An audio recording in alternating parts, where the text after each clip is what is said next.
Hey everyone, thanks for listening to the GTM News Show. I got Scott here today. Hey Scott. Hey, how's it going? Doing well, doing well. Thanks for jumping on. So Scott came across him on LinkedIn like I do a lot of my guests. He was posting some great content around outbound systems, emailing, calling, all that fun stuff. So I'd love to jump right in.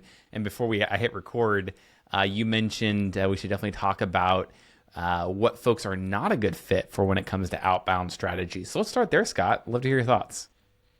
Yeah, so I think the root problem here is a lot of startups and early stage companies. If you've been selling off referrals, if you've been selling off inbounds or PLG, you really have only captured a solution aware market. And I think this is actually the problem in general with intent data is like if you think about how intent data is categorized, it's kind of terrible actually because it's like, oh, you're interested in this category, right?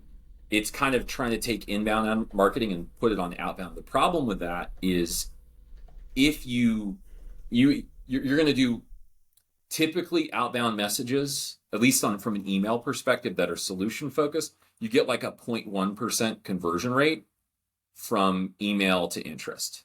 Really low. And so you have to do stupidly high volume. You're essentially shotgunning the market trying to find people with buying intent. This is compounded because a lot of times those companies, they talk all about their product. And what you need to talk about instead, if you want to hit a larger market, is you need to talk about pain and you need to talk about problems. If you can talk about those two things, and typically for me, the easiest barometer of whether someone's a good fit to do outbound is, do they have like an actual sales process with like a defined discovery process? And do they have case studies? If you don't have those two things, you're going to really struggle with outbound because customers are going to look you up and they're like, what does this person do? How have they helped someone like me? They're sunk. And then when they actually get on a call with you, you're going to slide into solution pitching and then it just doesn't work. So I think those to me are like, hey, you need these two ingredients. And you can do this as a solo founding team. Don't get me wrong. It's just a lot of small teams have not put those foundations in place. Super interesting, Scott. Thanks for sharing. That's yeah, I like that idea. Solution aware. And I'd love to hear more about. So it sounds like from an outbound perspective, if they have case studies, if they have a sales process, obviously they have a proven track record, and then a way to convert those low intent leads is essential. I'd love to hear more about that solution aware. So, Yeah. can you explain more about that concept? Because actually, I haven't heard about that concept before. So it's just stages of the marketing funnel, right? Pain aware. Oh, my back hurts.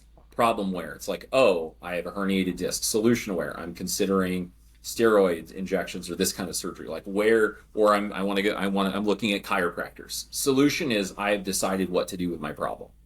And the problem is by the time someone's solution aware, you've actually caught them late in the buying process. Trigger event Mhm. selling is amazing on this front. And this is actually why referrals work well, is you're actually building your own, if you build a network of strategic partners, you're building like an intelligence network where people funnel people right as they start going into a buying process into you. And so that's where kind of referrals actually come from in a sense, based on trigger event selling's research.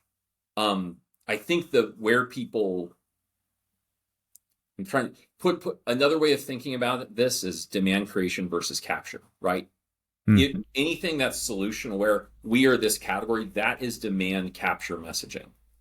Demand generation, I guess another way to say it is if you don't have demand generation messaging on your website and your outbound content isn't demand generative, like it talks to pain points or problems people have, you're going to fail because someone already has to believe someone like you is the solution to their problem versus, hey, did you know that if you have this problem, it can happen because of this and you can do this about it? Love it. That's super cool. Yeah, it reminds me of, I think it was Forrester came out with a study that only 5% of your target market is in market at any given time. I Yeah. think 3 to 5%. The rest of it is not looking for a solution. So maybe that kind of ties into like they're there's no demand that you can capture because they don't even know they have a problem, or they're not aware of a problem, or it's not acute enough of a problem, all those different types of things. So if I'm hearing you correctly, go in with more of a demand generation, educating the market on a problem that they may not know they have. Yeah. And you'll get a much higher percentage than that 0.1% of just trying to basically capture all the demand that's already in market that people already know they have a problem, they're already looking for a problem. And even to your point, they're probably too late if you get to that point because they probably already asked for a referral, or they already looked on Google, or they already got to somebody else. Super interesting. I had a I'd love funny to hear more about Oh, sorry, go ahead. yeah, go ahead. No, go ahead. No, please.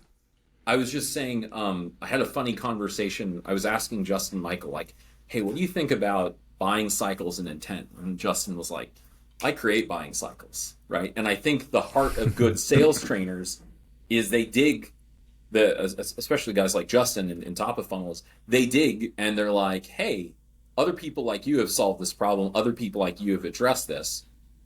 You're actually creating demand because you're giving insight in your top of funnel. I love that. That's so cool. He creates buying cycles. That's an awesome, Yeah. awesome marketing and slogan. That's super cool.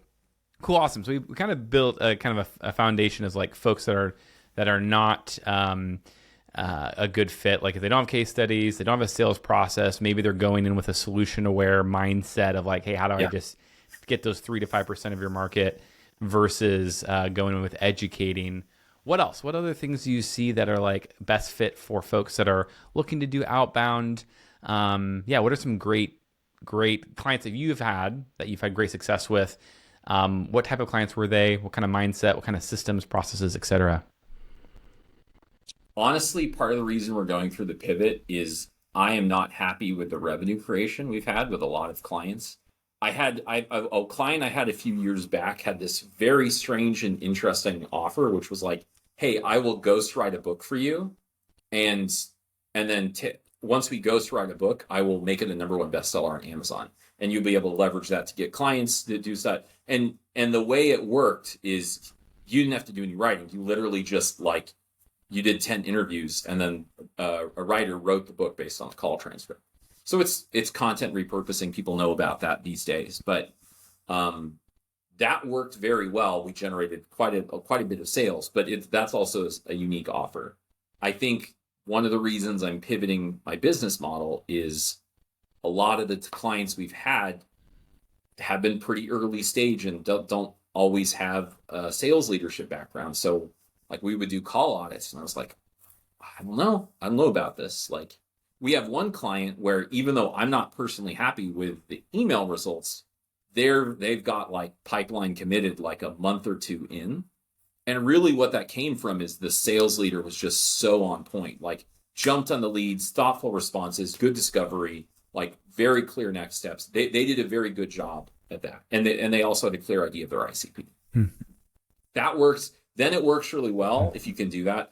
We're also pivoting with that client to do a lot more AI and creative stuff in our outbound just because they're in an e-com niche. So that market's just super saturated. Hey, can you have 15 minutes? That's not a good offer. That doesn't add value in that market. And those people don't want to buy that way anyway. Interesting. Thanks for sharing. Yeah, it sounds like a good offer, something unique versus, going in with your product differentiated offer that you stand out versus a typical, can I have 15 minutes or typical 30 minutes, et cetera. Tell me more about your pivot. What are you seeing? Yeah. What's caused the pivot and what are you moving to? So I started thinking about this at the beginning of the year. A lot of it came just from a lot of conversations with Adam Mandarovic. And if you don't know, Adam has gone into a ton of different businesses with this methodology he calls closed circuit selling. And the idea is basically like, what if I could distill everything that is compelling about a prospect buying into like a very short, concise piece of content, and then look at my best billing clients, find the common characteristics, find the segment of people like them that are actually in a buying cycle right now and meet them with that content with permission-based messaging. So in Adam's case, he took financial services product in like the New Zealand area. It was like a 12-figure, or not 12-figure deals, 7-figure deals, 12-month sales cycles.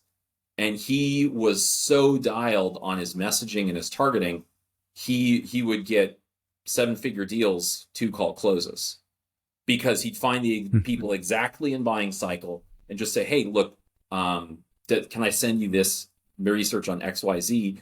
And then we'll see if it makes sense to continue the conversation. He told me the first time he was doing that, someone actually called him back midway through the buying process and was like, hey, can we go to contract on this? So that's kind of a very extreme example of getting all this stuff right. ADM also was doing some of the stuff phone ready leads and task minions are doing on phone validation. He was doing that like years back, where he would call initially with a survey and then call back with an actual offer. So that's kind of where it started. Is I was talking to ADM, talking to Justin, thinking a lot like what's the future of B2B look like what playbook is going to work with the buying process moving online. And then that kind of, I guess I'm calling it like outbound demand generation, which is like the problem with normal demand gen is a lot of times it's focused either on just capturing a lead, or if it's more of the refined labs approach, it's like, hey, we're going to educate the market, but there's not really an understanding of like, who's your ICP. So for me, I'm going to look, my approach is to be like, okay, let's find the criteria, the 10 data points that your best billing customers, your favorite customers have in common. Let's get those people. That may only be 1,000 companies, 500 companies, but let's get those people.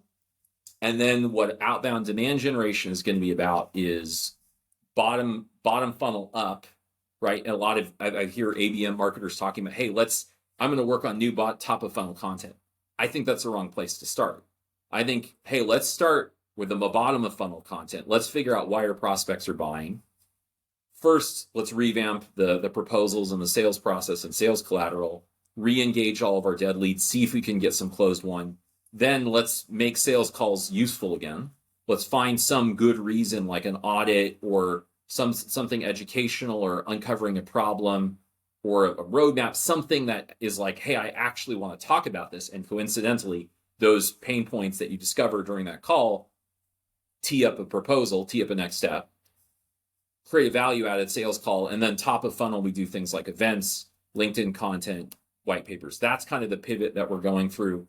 And it's, start from the bottom, give people a reason to take sales calls, and then solve the market's problems at scale. And really all we're doing is we're mapping out the steps that our best customers are taking to win. And we're just putting that into content, breaking that up into little pieces, distributing that, all with the goal of in front of my market that's buying and put potentially some of the people in the buying cycle, but really the best fit customers regardless of buying cycle first, and then create an outbound content funnel that gets them closer and closer to buying experience. So it's a little less reliant on the salesperson educating and having business acumen. Like you still want that, right? But you doing more of that. You're moving that content focused buying journey to social media, to LinkedIn. So it happens before they even talk to reps, but in a targeted way.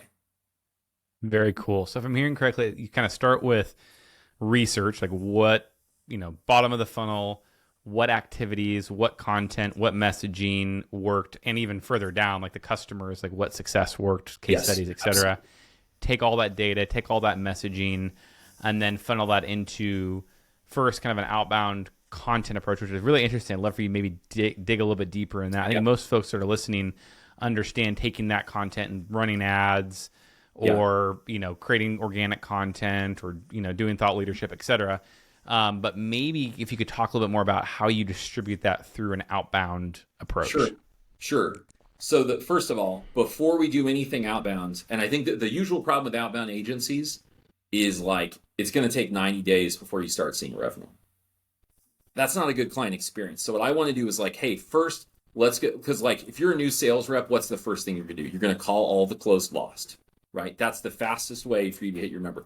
Well, I'm an agency, like I'm not going to be an outbound agency anymore. I want to create revenue. Let's start with your closed loss, since if I was a rep, that would be the first thing I do. So we start with bottom of funnel. How can we convert the people that were almost there but not quite?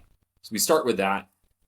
then change the sales and discovery process so it's more valuable to buyers. Now, the outbound content side, it would look like one of two things. It's like, hey, Taylor, saw you just hired a new CMO.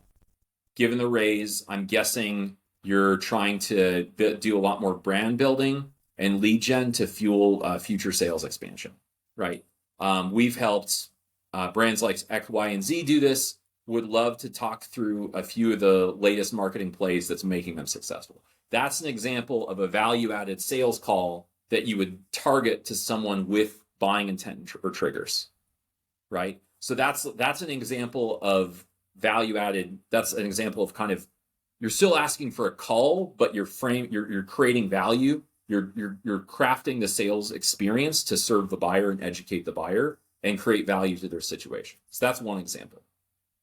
The other example would be like, hey, Taylor, since you're in this LinkedIn group, I'm guessing you're interested in demand gen. We're hosting a webinar on how you can, or we're hosting a live workshop on how you can apply demand gen in a more targeted approach without needing ad spend, right? And then it's like, it's this, do you want an invite? Or here's the LinkedIn event. Or even like, I tried this campaign actually, is, hey, I just posted a guide on it. Can you take a look and give me your feedback on it? Ideally, we're not there yet. Ideally, you pair custom AI prompts with the value prop, right? I think my new bar, we're definitely not there yet. I'm hoping to get there by the end of the year. It's like every message should have some form of custom prompt that ties the prospect's experience to your value prop to create some customization. I think that's where it goes. So those are two examples. And I hope you can see, like, in prospecting the buying cycle, value-added sales call. Otherwise, general problem-solving content. Anyone who is in a buying cycle and there aren't triggers, or who's about to be in a buying cycle, they're going to want to attend that event, and then you're going to capture them. Oh, love it. Super cool, Scott. Yeah, this is actually similar to something I did years ago, I continue to do for my clients and work on, which is kind of like an inbound, outbound approach, where you're taking a typical like inbound content, like an event, right? Or some sort of case study or white paper or whatever, something valuable content that they would enjoy consuming. And you're going in an outbound channel, which is like, I still never see this. It's crazy. Every day I get dozens and dozens of typical, like, hey, let's book a meeting. I never get invited to a webinar. I never get invited to some sort of content. And so I think you're definitely onto something. I was super successful with this kind of concept, even just inviting people to a webinar, cold email, invite them to a webinar, obviously personalize it. And it sounds like you're trying to get to some AI personalization at the beginning to kind of tie in the content, which is super cool, and make it personalized and whatnot. Love that. We could probably talk for an hour about that, because I think that concept in general of like, how do you, it's just different, right? It's just, you're coming at it. Everyone else is doing the typical, let's meet. You're coming out from a very selfless standpoint of just trying to give them content. So it sounds like there's two approaches. Obviously, if they're in a buying cycle, or if it's a close lost, or there's some sort of intent, you go at it more with, the case study example and book a meeting. If not, general awareness, you go at it with inviting them to content, educating them, and whatnot. Super cool. I'd love to hear more about, we have a couple more minutes left here, just about kind of some tactical setups as far as, so outbound in general is so saturated, right? Whether it's cold calling or email or whatnot, or social selling. I'd love to hear, let's talk about email, for example, or maybe just in general. What are your kind of pillars of, what are some things that you have to get right to even get in somebody's inbox, right? Let alone have the message resonate, which is kind of what we talked about at the beginning. How do you actually get in front of people? What are some tools, data, best practices? Loaded question. So. Sure. So that's like, it's weird to talk about this, because I feel like it's kind of been solved. It's like, so these are basically the options on email. You need email warming. You need subdomains or secondary domains, and you need those need to be correctly set up. And then you need a tool that supports volume email or inbox rotation. So the stack, the options right now basically that are I think really good are Instantly, Smart Lead, um, and Apollo just added up to 15 inboxes per seat. Those are Oh, cool. those are the options on that front. On the and then options there are basically buy inboxes with Cloudflare or GoDaddy, and then buy G Suite or Office 365. Make sure to set up, all of those tools have instructions on how to set them up correctly. And then the other option, which we're looking at, is Warmy.io. Steve Schmidt told me about that. SendGrid, and then like subdomain, something like that. I think that's another decent option. That could be a lot simpler. We're going to experiment with that. So that's kind of the inbox stack.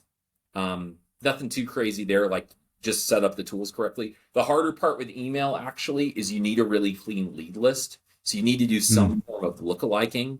If you just, anytime you pull an industry-based list, 30 to 50% inaccurate, and you need to have some good automated persona matching. So I think to me, that's almost the harder part is like, inbox rotation, all that stuff, like that playbook's pretty well established. Spintax or AI personalization, I think, you really, the last thing I'd say is just like get a really clean lead list. If you're going to do phone, my short list, get good phone data. Best in the class seems to be Rightbound right now. Lucia, Apollo, ZoomInfo's coverage isn't that great, but Lucia and Apollo seem pretty good. Seamless is cost effective. And then from there, it's you either go phone ready leads for the low volume. You could go task minions or cloud lead to phone validate, or if you want to go the volume side, Sales Affinity, Nooks, Orem. Like that's the stack. Like that's what you do. And there's a few options we're exploring on LinkedIn automation, but like those are kind of the volume options. And then if you want to go low volume, I would phone validate and use Lavender with a really good lead list and some buying intent. So, yeah. Very cool.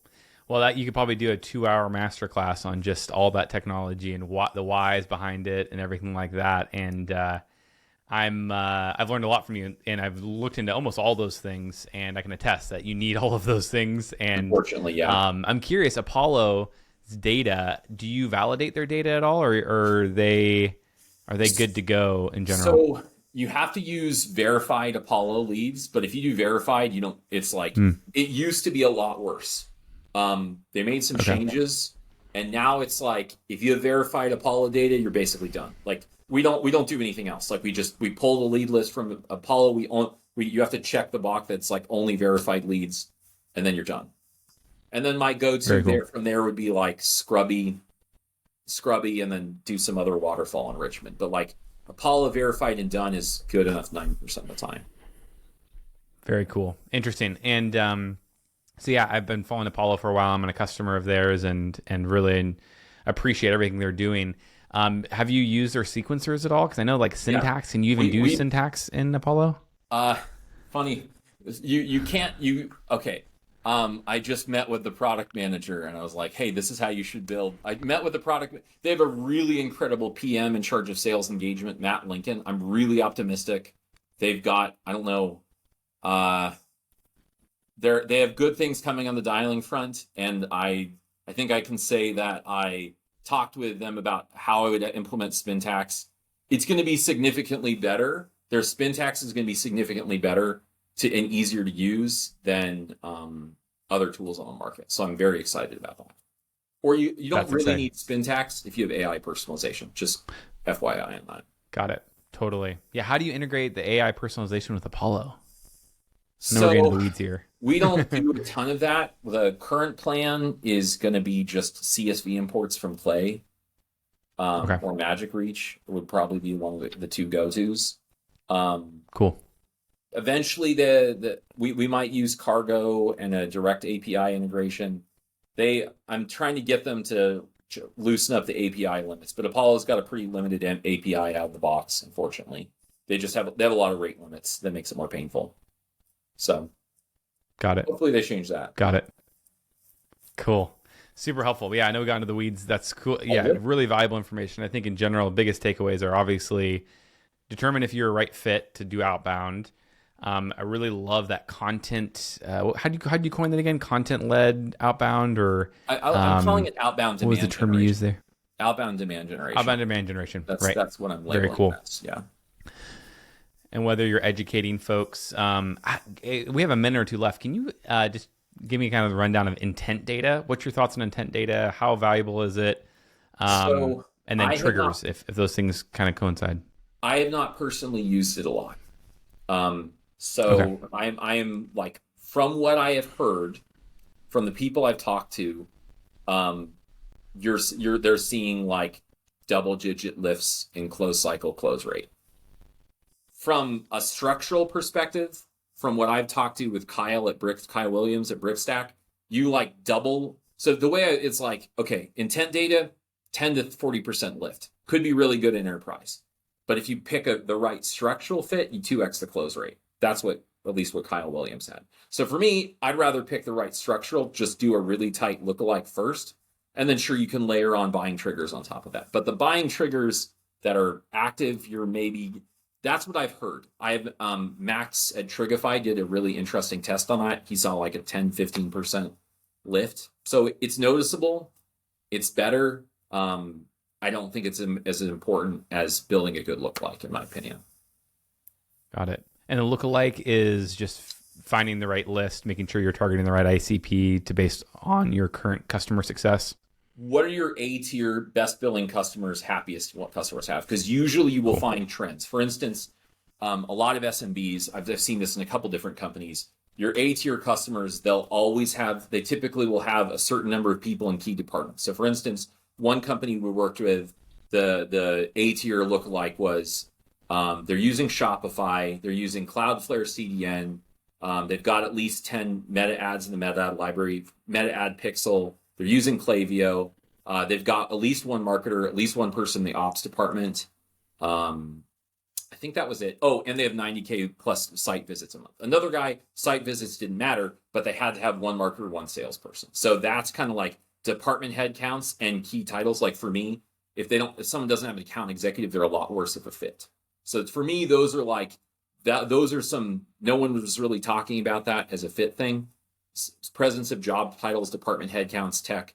Get what do your A tier customers have in common, and you can look at that on Sales Nav really easily, or in Apollo, but the data isn't quite as good as Sales Nav. That's what I would look at. And if you can stack those things together, what typically happens is if you don't have those roles, it's a lot harder for people to use your tools effectively, right? I got to go in a minute, but Yeah. That's to me. No one seems to be talking about. I should maybe do some more content on this, but that's what I would look at. Like department headcount, what titles do they have? What tech do they have? Keywords and industries. Just go a little deeper, and you'll be surprised. Has been my experience. Super cool, Scott. Thanks so much for sharing. Thanks for coming on the show. Super helpful. How can folks follow you online? Just go to my LinkedIn, Scott Martinis. I'm pretty sure I'm like the only Scott Martinis in the world, so should be easy. Some good marketing there for you. Super cool, Yeah. Scott. Thanks again for coming on. Thank Really you. valuable information. Thanks everyone for listening, and we'll see you next week. See ya.